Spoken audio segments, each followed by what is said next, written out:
Hello dear students, आज का जो हमारा डिस्कशन का टॉपिक है वो है neuromuscular transmission at neuromuscular junction. ठीक है, कई बार होता है कि हम उस टॉपिक को पढ़ते सेम ही चीज़ है, लेकिन कई बार सर्च करते हैं न्यूरोमस्कुलर ट्रांसमिशन, कई बार सर्च करते हैं न्यूरोमस्कुलर जंक्शन। तो एग्जैक्टली आपका क्या टॉपिक है जो हम पढ़ते हैं? हम पढ़ते हैं neuromuscular transmission at neuromuscular junction. What is this neuromuscular transmission? Let me tell you. Break the words. Neuromuscular. Something which is relevant to nerve and something which is relevant to your muscle. Now, what is that something? Exactly क्या होता है? You have neuron. Neuron सबको पता है क्या होते हैं.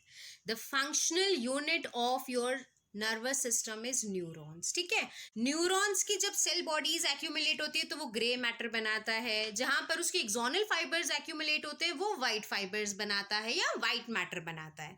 This is not the concept to be considered. अभी हमें पढ़ना है न्यूरोमस्कुलर जंक्शन और न्यूरोमस्कुलर ट्रांसमिशन के बारे में। Actually something which is happening at the neuronal terminal.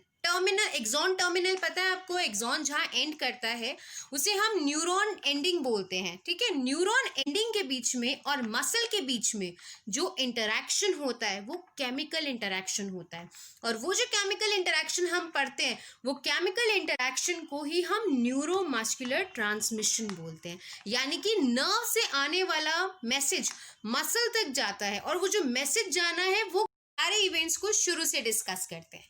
जो हमारा न्यूरॉन है, न्यूरॉन की सेल बॉडी से there is coming out a wave of depolarization. आपको भी पता है कि अगर कोई सेल मेम्ब्रेन रेस्टिंग सिचुएशन में है तो सेल मेम्ब्रेन की इनर साइड पर नेगेटिव साइन बनाया जाता है और आउटर साइड पर पॉजिटिव साइन। क्यों? क्योंकि जब कोई सेल रेस्टिंग स्टेट में होता है तो सेल मेम्ब्रेन के अक्रॉस कुछ रेस्टिंग मेम्ब्रेन पोटेंशियल होता है, एंड दैट रेस्टिंग मेम्ब्रेन, अगर आपको रेस्टिंग मेम्ब्रेन पोटेंशियल के ऊपर कोई भी कंफ्यूजन हो, we have uploaded a very good discussion and a lecture on resting membrane potential. Book से पढ़ना चाहते हो बुक से पढ़ो, किसी और के लेक्चर से पढ़ना चाहते हो तो किसी और के लेक्चर से पढ़ो। इट्स जस्ट दैट आपको सेल की electrical activities, resting membrane potential, action potential, यही सब पढ़ने के बाद समझ आ पाए एक्चुअली क्या होता है। जब वो वेव ऑफ डीपोलराइजेशन ट्रेवल करती है न्यूरोनल सेल बॉडी से एक्सॉन की तरफ, एक्सॉन के थ्रू वो ट्रेवल करती है कहाँ पर? एक्सॉन के थ्रू वो ट्रेवल करती है आपकी एक्सोनल टर्मिनल एंड तक। अब क्या होता है, जब वो wave of depolarization axon terminal तक पहुंच जाती है तो वहां पर in response to the wave of depolarization voltage gated sodium channels open हो जाते हैं। और जैसे ही आपके voltage gated sodium channels open हुए, उनका काम क्या है? वो सोडियम को along the concentration gradient cell के बाहर से, ठीक है, न्यूरोनल सेल मेम्ब्रेन के बाहर से सेल के अंदर जाने देते हैं। यानी कि जो सोडियम आपका सेल के बाहर ज्यादा था, अब वो सेल के अंदर जाना शुरू कर देता है through these voltage gated sodium channel. की जो वेव ऑफ डीपोलराइजेशन ऊपर से आ रही थी, न्यूरोनल सेल बॉडी से आ रही थी, उसने आते आते क्या करा? वोल्टेज गेटेड सोडियम चैनल्स को ओपन अप कर दिया। वोल्टेज गेटेड सोडियम चैनल्स के ओपन अप होते ही जो आपका रेस्टिंग मेम्ब्रेन पोटेंशियल था, ठीक है ना, रेस्टिंग मेम्ब्रेन पोटेंशियल था, वो पहले क्या था? -80 मिली वोल्ट के अराउंड। अब वो धीरे धीरे पॉजिटिव वैल्यू की तरफ मूव करना शुरू कर देता है। तो एक्चुअली क्या होता है, अब क्योंकि नेगेटिव रेस्टिंग मेम्ब्रेन पोटेंशियल था, जो पॉजिटिव हो रहा है, तो वहां क्या हो रहा है? Depolarization, and in response to that depolarization sensitive calcium channels will open up. तो पहले कौन से चैनल्स खुले? पहले डीपोलराइजेशन वेव जो ऊपर से आ रही थी, उन्होंने खोला वोल्टेज गेटेड सोडियम चैनल्स को, और उसके बाद में वोल्टेज गेटेड सोडियम चैनल्स में जब इनफ्लक्स ऑफ सोडियम हुआ, जब sodium along the concentration gradient move करता है सेल के अंदर, तो डीपोलराइजेशन होने की वजह से, रेस्टिंग मेम्ब्रेन पोटेंशियल पॉजिटिव होने की वजह से डीपोलराइजेशन सेंसिटिव कैल्शियम चैनल्स भी खुल गए। अब ये एसिटाइल कोलिन को कहाँ फिट करें? फिट नहीं करना। देखो, हम लोग डे टू डे डाइट में काफ़ी चीज़ें खाते हैं, मैं तो काफ़ी चीज़ें खाती हूँ, तो एक्चुअली उस फूड में कोलिन भी होता है। वाया सर्कुलेशन वो जाता है हमारे न्यूरोमस्कुलर जंक्शन तक, ठीक है ना, एब्जॉर्ब हुआ, रिजॉर्ब हुआ, मल्टीपल इवेंट्स हैपन, और वो ब्लड सर्कुलेशन में एब्जॉर्ब हुआ जीआईटी से, and eventually it reach to the site जहां पर है हमारा न्यूरोमस्कुलर जंक्शन। ठीक है, तो एक्चुअली जब हमें पता है कि कोलिन आ गया है तो कोलिन को सेल के बाहर नहीं, सेल फंक्शन, ठीक है। तो एक्चुअली जब हमें पता है कि कोलिन आ गया है तो कोलिन को सेल के बाहर नहीं, सेल के अंदर होना चाहिए। भैया जिस चीज की जहां जरूरत है वो वहां पहुंचे भी तो सही। कोलिन न्यूरोमस्कुलर जंक्शन तक पहुंच जाता है। उसके बाद में जो आपका न्यूरोनल सेल मेम्ब्रेन है, जो न्यूरॉन की सेल मेम्ब्रेन है, उसमें होते हैं कोलिन ट्रांसपोर्टर्स। वो कोलिन ट्रांसपोर्टर्स का काम क्या होता है? ये कोलिन ट्रांसपोर्टर्स का काम बेसिकली होता है, ये हेल्प करते हैं। ये कोलिन ट्रांसपोर्टर्स क्या हेल्प करते हैं? ये कोलिन ट्रांसपोर्टर्स कोलिन को सेल के अंदर लेकर आते हैं। पर भैया वेट, तुम फिर अपनी स्टेटमेंट से बदल गए।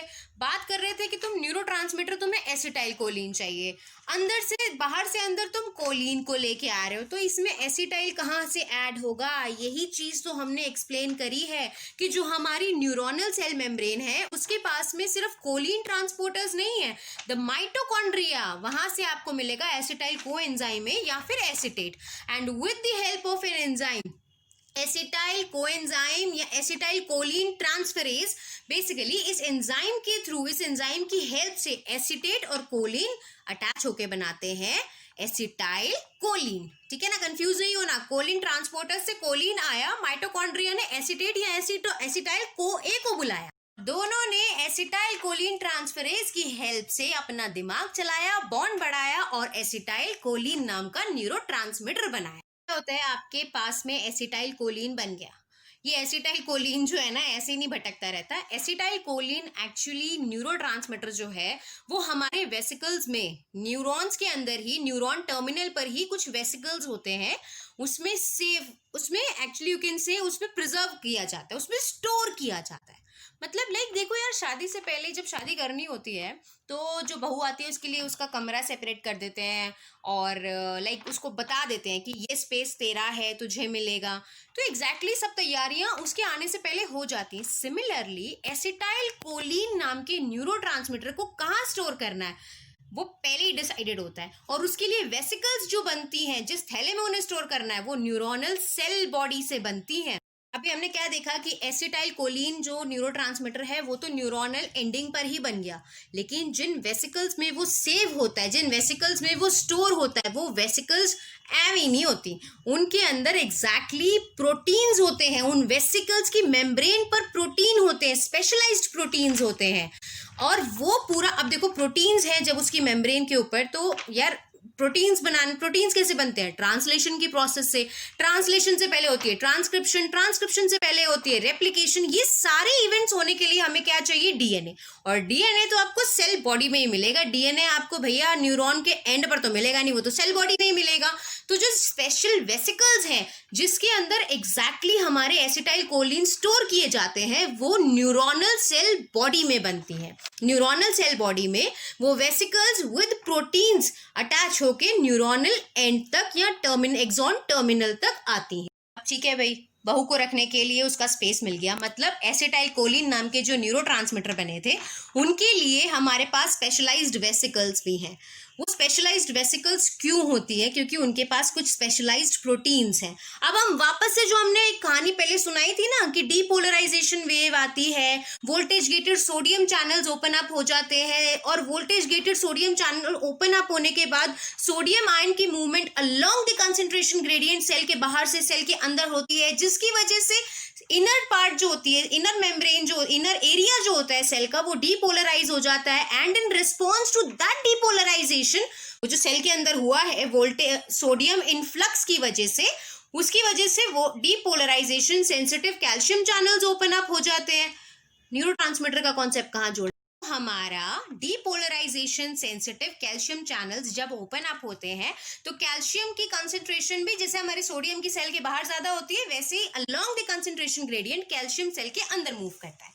ये जो हमने वेसिकल्स बात करी थी ना जिसमें एसिटाइल कोलिन सेव है, इनके पास में, इन वेसिकल्स की मेम्ब्रेन पर स्पेशल प्रोटीन्स होते हैं। वो प्रोटीन्स होते हैं कैल्शियम सेंसिटिव। कैल्शियम जाता है, उनसे बाइंड होता है और उन्हें बताता है कि भैया now it's the time when you are suppose to go and release the content. जो वेसिकुलर मेम्ब्रेन है उसके ऊपर कैल्शियम अटैच होता है, ठीक है। और उसके बाद में कैल्शियम अटैचमेंट की वजह से कुछ प्रोटीन्स होते हैं जिन्हें हम लोग बोलते हैं साइनेप्टोब्रेविन्स, ये जाते हैं और जो न्यूरॉन की सेल मेम्ब्रेन होती है ना, न्यूरोनल सेल मेम्ब्रेन जो मसल को फेस करती है, जो मसल सेल की मेम्ब्रेन को फेस करती है, देखो जो न्यूरोमस्कुलर जंक्शन में न्यूरोनल सेल मेम्ब्रेन है उसे हम लोग बोलते हैं, let me show you here, ठीक है। ये जो मेम्ब्रेन है ये है मेरी प्री साइनेप्टिक मेम्ब्रेन, क्योंकि ये मेरे नर्व सेल की मेम्ब्रेन है, और ये वाली मेम्ब्रेन जो मेरे मसल सेल की ये है पोस्ट साइनेप्टिक मेम्ब्रेन, ठीक है। और ये जो आप ग्रीन कलर में ये देख रहे हो ये आपके माइटोकॉन्ड्रिया है, और ये सर्कुलर एरिया जो है, ये सर्कुलर एरिया में आपके सारे एसिटाइल कोलिन वेसिकल्स हैं। जब कैल्शियम अटैच करता है उन वेसिकल्स के ऊपर, तो वो एक सिग्नल रिलीज करता है कि ये वेसिकल्स को आप जाओ, और नर्व और एग्जैक्टली क्या होता है, वेसिकल्स के पास होते हैं, ये जो हमारे वेसिकल्स हैं इनके पास में होती हैं एक प्रोटीन्स जिन्हें हम लोग बोलते हैं साइनेप्टोब्रेविन्स। जैसे ही कैल्शियम अटैच होता है वेसिकल्स के ऊपर, वैसे ही इनको सिग्नल मिल जाता है कि इनके अंदर जो एसिटाइल कोलिन है अब उसे रिलीज करना है, कहाँ, साइनेप्टिक क्लेफ्ट में। वेसिकल्स ये जो एक्चुअली रिलीज होते हैं, इसे हम प्रोसेस को बोलते हैं एक्सोसाइटोसिस। जब भी सेल के अंदर बना हुआ कोई भी कंटेंट सेल के बाहर जाता है वेसिकल की फॉर्म में, यानी कि उसके अराउंड वेसिकल होती है जो उसे सेल मेम्ब्रेन तक छोड़ के आती है, फिर वो वेसिकुलर मेम्ब्रेन सेल मेम्ब्रेन के स्ट्रक्चर के साथ मर्ज हो जाती है, क्योंकि वो टूटती है, वो मर्ज हो जाती है, और इवेंचुअली जो उसने स्टोर कर रखा होता है उस स्टोरेज को वो रिलीज कर देती है एक्स्ट्रा सेल्यूलर एनवायरनमेंट में। इस प्रोसेस को हम लोग एक्सोसाइटोसिस बोलते हैं। यहाँ भी एक्सोसाइटोसिस की प्रोसेस है। यहाँ पर एसिटाइल कोलिन वेसिकल्स के अंदर सेव है। ये जो हमारी न्यूरोनल सेल मेम्ब्रेन है, ये जो प्री साइनेप्टिक मेम्ब्रेन है, जो हमारी प्री साइनेप्टिक मेम्ब्रेन होती है, जो हमारी प्री साइनेप्टिक मेम्ब्रेन है, इसके ऊपर भी स्पेशलाइज्ड प्रोटीन्स होते हैं जो होते हैं सिंटैक्सिन्स। उन सिंटैक्सिन्स पर भी कैल्शियम अपना अटैचमेंट शो करता है, वहां पर भी जाके सिग्नल करता है कि अब तुम्हें जो भी वेसिकल नजर आ रहा है उसके साइनेप्टोब्रेविन प्रोटीन के साथ में आप अटैचमेंट बनाओ, वेसिकल को हेल्प करो कि वेसिकुलर मेम्ब्रेन फ्यूज करे प्री साइनेप्टिक मेम्ब्रेन के साथ, एंड इवेंचुअली रिलीज हो acetyl choline in the synaptic cleft. हमारे पास साइनेप्टिक क्लेफ्ट में, साइनेप्टिक क्लेफ्ट क्या होता है, स्पेस होता है, ये नर्व की मेम्ब्रेन है, इसे हम बोलते हैं प्री साइनेप्टिक मेम्ब्रेन, और ये व्हाइट पार्ट जो आपको नजर आ रहा है ये है हमारा एक्चुअली साइनेप्टिक क्लेफ्ट, और ये वाला पार्ट जो ये अप एंड डाउन नजर आ रहा है ये है एग्जैक्टली हमारा पोस्ट साइनेप्टिक मेम्ब्रेन, क्योंकि ये है हमारा मसल सेल। अब एसिटाइल कोलिन हमारा कहाँ आ चुका है, वो आ चुका है हमारा साइनेप्टिक क्लेफ्ट में। एक्चुअली क्या होता है, अब हम बात करेंगे पोस्ट साइनेप्टिक मेम्ब्रेन की। पोस्ट साइनेप्टिक मेम्ब्रेन के ऊपर स्पेशलाइज्ड रिसेप्टर्स होते हैं, वो स्पेशलाइज्ड रिसेप्टर्स होते हैं कोलिन रिसेप्टर्स, लेकिन वो एक्चुअली क्या है, वो कोलिन को ट्रांसफर नहीं करेंगे, वो एक होते हैं ना लाइगेंड अटैच्ड रिसेप्टर्स, जो कब एक्टिवेट होते हैं, जब उसके ऊपर वो पर्टिकुलर लाइगेंड अटैच होता है। यहाँ पर भी क्या है, यहाँ पर कुछ सोडियम चैनल्स हैं। कैसे चैनल्स हैं, पेंटामेरिक चैनल्स हैं, सोडियम चैनल्स हैं, जो सोडियम को सेल के बाहर से एक्चुअली क्या हुआ कि हमारे पास में ये जो हमारी पोस्ट साइनेप्टिक मेम्ब्रेन है, जो मसल सेल की मेम्ब्रेन है, जो न्यूरोमस्कुलर जंक्शन पर है, उसके पास में कुछ स्पेशलाइज्ड पेंटामेरिक रिसेप्टर्स होते हैं जो अटैच होते हैं जब एसिटाइल कोलिन के साथ में। तो एसिटाइल कोलिन की अटैचमेंट की वजह से वो एक्टिव हो जाते हैं, और जैसे ही वो एक्टिव हो जाते हैं वो अलाउ करते हैं कि क्या कैरी आउट हो, वो अलाउ करते हैं कि सोडियम सेल के बाहर से सेल के अंदर मूव करना शुरू कर दे। अब आपको पता है कि ये मसल सेल है, इसका भी अपना रेस्टिंग मेम्ब्रेन पोटेंशियल होगा। हमने रेस्टिंग मेम्ब्रेन पोटेंशियल के लेक्चर में ये चीज डिस्कस करी थी कि रेस्टिंग मेम्ब्रेन पोटेंशियल जो है किसी भी सेल का नियर बाय होती है उसकी वैल्यू किसके, equilibrium potential of potassium. Equilibrium potential of potassium क्या होता है, एक्चुअली क्या हुआ कि हमारे पास में ये जो हमारी पोस्ट साइनेप्टिक मेम्ब्रेन है, जो मसल सेल की मेम्ब्रेन है, जो न्यूरोमस्कुलर जंक्शन पर है, उसके पास में कुछ स्पेशलाइज्ड पेंटामेरिक रिसेप्टर्स होते हैं जो अटैच होते हैं जब एसिटाइल कोलिन के साथ में। तो एसिटाइल कोलिन की अटैचमेंट की वजह से वो एक्टिव हो जाते हैं, और जैसे ही वो एक्टिव हो जाते हैं वो अलाउ करते हैं कि क्या कैरी आउट हो, वो अलाउ करते हैं कि सोडियम सेल के बाहर से सेल के अंदर मूव करना शुरू कर दे। अब आपको पता है कि ये मसल सेल है, इसका भी अपना रेस्टिंग मेम्ब्रेन पोटेंशियल होगा। हमने रेस्टिंग मेम्ब्रेन पोटेंशियल के लेक्चर में ये चीज डिस्कस करी थी कि रेस्टिंग मेम्ब्रेन पोटेंशियल जो है किसी भी सेल का नियर बाय होती है उसकी वैल्यू किसके, equilibrium potential of potassium. Equilibrium potential of potassium क्या होता है भाई, फॉर अ डिटेल्ड व्यू आप लेक्चर जाके सुन सकते हो, लेकिन यहाँ पर थोड़ा सा हम डिस्कस कर लेते हैं। इक्विलिब्रियम पोटेंशियल ऑफ पोटेशियम क्या होता है, जो जैसे सपोज आपका सेल है, हमारे पास में सेल की मेम्ब्रेन में होता है sodium potassium ATPase pump. Sodium potassium ATPase pump ATP use करके सेल के बाहर भेजता है कितने, 3 सोडियम आयन, एंड सेल के अंदर लाता है 2 पोटेशियम आयन। तो जो नेट चार्ज है वो सेल के अंदर इलेक्ट्रोनेगेटिविटी प्रोड्यूस करता है, क्योंकि 3 सोडियम आयन सेल के बाहर जा रहे हैं और 2 पोटेशियम आयन सेल के अंदर वापस आ रहे हैं। इस मैकेनिज्म की वजह से काफी हल्की सी इलेक्ट्रोनेगेटिविटी सेल के इनर मेम्ब्रेन पर प्रोड्यूस होती है, सेल के इनर साइड पर, जिसे हम लोग कह सकते हैं -5 मिलीवोल्ट के around. Cell membrane is so specialized कि उसके पास लीकी पोटेशियम चैनल्स होते हैं। उन लीकी पोटेशियम चैनल्स के थ्रू पोटेशियम अंदर से बाहर, बाहर से अंदर जाके मूव कर सकता है, लेकिन सोडियम के लिए या किसी भी और आयन के लिए एग्जैक्टली ऐसी फ्री मूवमेंट पॉसिबल नहीं होती सेल मेम्ब्रेन के अक्रॉस। तो पोटेशियम आयन के लिए जो उसके पोटेशियम लीकी चैनल्स होते हैं उनके थ्रू वो अंदर से बाहर, बाहर से अंदर मूव कर सकता है। अब एग्जैक्टली क्या होता है कि potassium ion along the concentration gradient, मतलब from higher concentration to lower concentration की तरफ मूव करता है, यानी कि सेल के अंदर से सेल के बाहर की तरफ। देखो यार, जब वो आवारागर्दी करने में बिजी होता है ना, उसको पता है मैं आ जा सकता हूँ, मेरे ऊपर कोई रोक टोक नहीं है, तो अंदर जो सेल की इलेक्ट्रोनेगेटिविटी होती है ना, वो काफी हल्की इलेक्ट्रोनेगेटिविटी है। वो कोशिश करती है कि हम पोटेशियम को रोक के रखें, लेकिन पोटेशियम को भैया छूट है, वो जा रहा है, आ रहा है, उसकी मर्जी, उसको कोई रोकने वाला नहीं। अब क्या होता है, पहले तो इलेक्ट्रोनेगेटिविटी होती है वीक, तो वो पोटेशियम को रोक नहीं पाते। पहले तो पेरेंट्स कहते हैं चलो कोई बात नहीं, बच्चा अभी जा रहा है, आ रहा है, कोई बात नहीं। जब बात हद से आगे बढ़ जाती है तो एग्जैक्टली फिर पेरेंट्स भी डंडा उठा लेते हैं, यानी कि जब हमारा पोटेशियम का मूवमेंट एक्सेसिव होने लगता है, कंसंट्रेशन ग्रेडियंट के अलोंग वो मूव करता जाता है, तो सेल के इनर साइड इलेक्ट्रोनेगेटिविटी बढ़ने लगती है। और एक टाइम ऐसा आता है कि इलेक्ट्रोनेगेटिविटी और कंसंट्रेशन ग्रेडियंट, यानी कि इलेक्ट्रिकल ग्रेडियंट और कंसंट्रेशन ग्रेडियंट दोनों इक्वल हो जाते हैं। तो एक्चुअली पोटेशियम को ये समझ नहीं आता कि मैं इलेक्ट्रिकल ग्रेडियंट के अलोंग मूवमेंट शो करूं या कंसंट्रेशन ग्रेडियंट के अलोंग मूवमेंट शो करूं। उस पर्टिकुलर पॉइंट पर पोटेशियम के लीकी चैनल्स ओपन होने के बाद भी no net movement of potassium occurs, potassium की कोई मूवमेंट नहीं होती है। और उस पोटेंशियल को हम लोग बोलते हैं इक्विलिब्रियम पोटेंशियल फॉर पोटेशियम, की लीकी चैनल्स ओपन है, रास्ता खुला है, लेकिन क्योंकि कंसंट्रेशन ग्रेडियंट और इलेक्ट्रिकल ग्रेडियंट और कंसंट्रेशन ग्रेडियंट के इक्वल होने की वजह से the cell achieves a equilibrium potential for potassium which is said to be equal to the resting membrane potential of your cell. इतना लंबा डिस्कशन यहाँ किस काम का, लेट्स फाइंड इट आउट। क्या होगा कि जो हमारे ये पेंटामेरिक रिसेप्टर्स हैं, जो एसिटाइल कोलिन की अटैचमेंट की वजह से एक्टिवेट होते हैं और सोडियम की मूवमेंट कैरी आउट करते हैं साइनेप्टिक क्लेफ्ट से मसल सेल के अंदर, तो सोडियम एंटर करेगा along the concentration gradient enter करेगा, लेकिन सेल से amount of potassium will move less, क्योंकि पोटेशियम कोशिश करेगा अपना इक्विलिब्रियम पोटेंशियल मेंटेन करके रखने के लिए, क्योंकि equilibrium potential of potassium is equal to the resting membrane potential. Actually potassium का मूवमेंट कम होगा, सोडियम का ज्यादा होगा। एक और बात, यहाँ पर इस मसल सेल के ऊपर जो हमारे pentameric acetyl choline based ligand attached या लाइगेंड बेस्ड रिसेप्टर्स हैं, ये हमारे वोल्टेज गेटेड सोडियम चैनल्स नहीं है, इसीलिए यहाँ पर जो पोटेंशियल क्रिएट होगा ना, उस पोटेंशियल को हम लोग बोलेंगे लोकल पोटेंशियल या फिर and plate potential.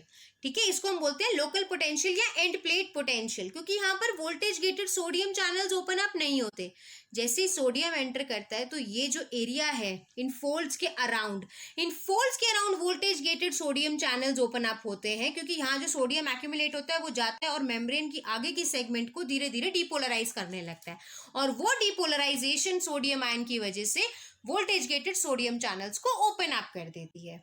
So this is actually the entire mechanism. यहाँ पर जो होगा वहां हम बोलेंगे कि voltage gated sodium channels open up हुए तो एक्शन पोटेंशियल जनरेट हुआ है, बट हम बोलेंगे कि यहाँ पर है हमारा एंड प्लेट पोटेंशियल या मोटर एंड प्लेट पोटेंशियल, और यहाँ हम बोल सकते हैं कि यहाँ हमारा एक्शन पोटेंशियल जनरेट हुआ है।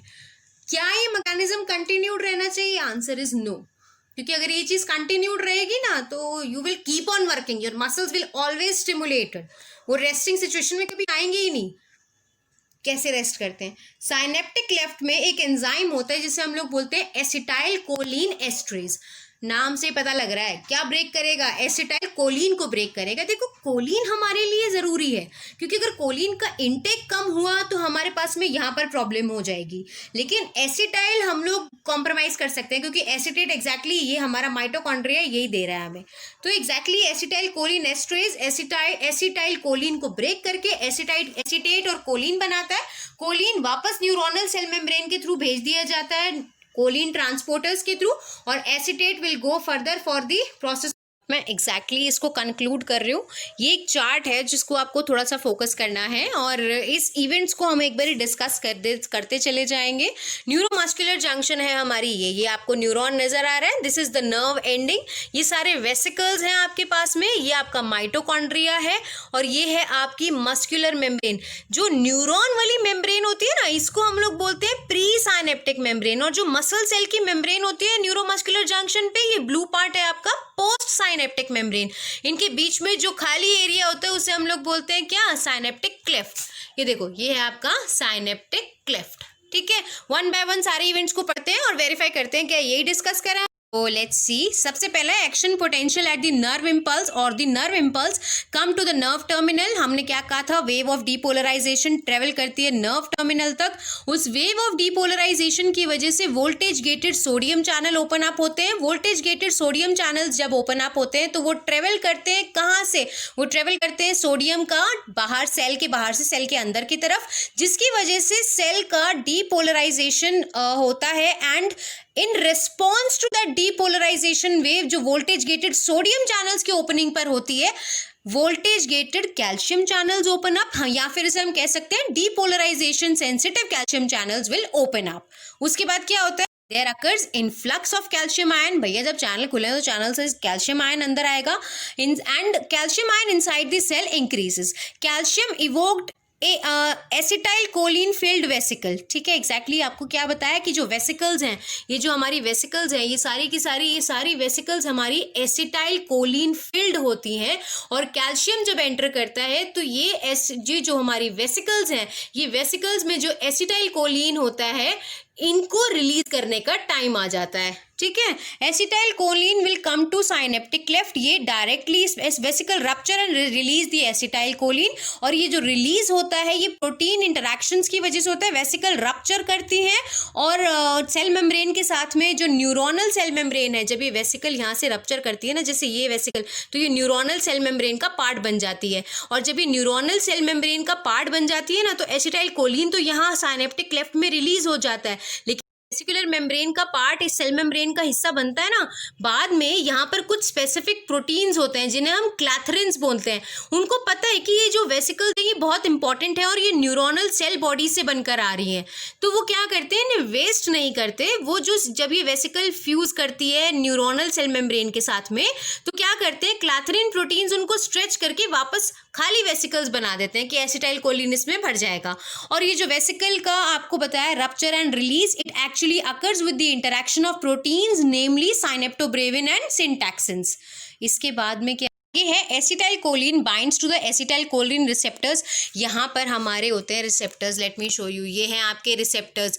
ये जो रिसेप्टर्स हैं जब ये एसिटाइल कोलिन से बाइंड करते हैं ना, तो बाइंड करने के बाद ये ओपन अप हो जाते हैं। ये पेंटामेरिक होते हैं, यानी कि 5 पेप्टाइड चेन्स के बने होते हैं, 2 alpha, 1 beta, 1 delta, 1 gamma peptide chains मिलके, ये 5 पेप्टाइड चेन्स मिलके एक ये बनाते हैं रिसेप्टर।